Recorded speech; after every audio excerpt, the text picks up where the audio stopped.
आदर्श आणि त्यांच्या हाकेवरती त्यांनी आव्हान दिल्यानंतर एवढा सर्व समाज जमतो, नक्कीच म्हणजे या आरक्षणाच्या विषयामध्ये यश येणार आहे.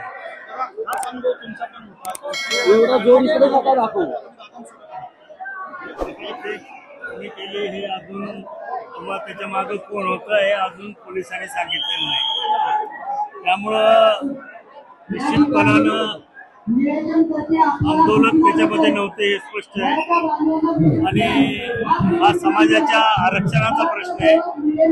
त्यामुळं आम्ही दादांच्या सोबत सत्ताधारी आमदार आहेत तुम्ही, सरकारला विनंती करता. सरकारला आम्ही बऱ्याच वेळेला विनंती केलेली आहे हे आंदोलन सुरू होण्याच्या आधी 2 महिन्यापासून आम्ही विनंती करतोय की याच्यामध्ये सरकारने सकारात्मक निर्णय घ्यावा. आमदारांचं पण ऐकत नाही सरकार. असं आमदारांचं ऐकत नाही असं नाही, परंतु याच्यामध्ये सरकारने आता ठाम भूमिका घ्यायची वेळ आलेली. विरोधी पक्ष भूमिका काय घेतली? मराठा आरक्षणाच्या संदर्भात आतापासून नाही तर सुरुवातीपासून मराठा क्रांती मोर्चापासून मी रस्त्यावरती आणि मनोज दादांनी जेव्हा पण आम्हाला आदेश दिले तर आम्ही रस्त्यावरती उतरतो आणि ते जे सांगतील ते आव्हान करतील त्या पद्धतीने आम्ही करणार.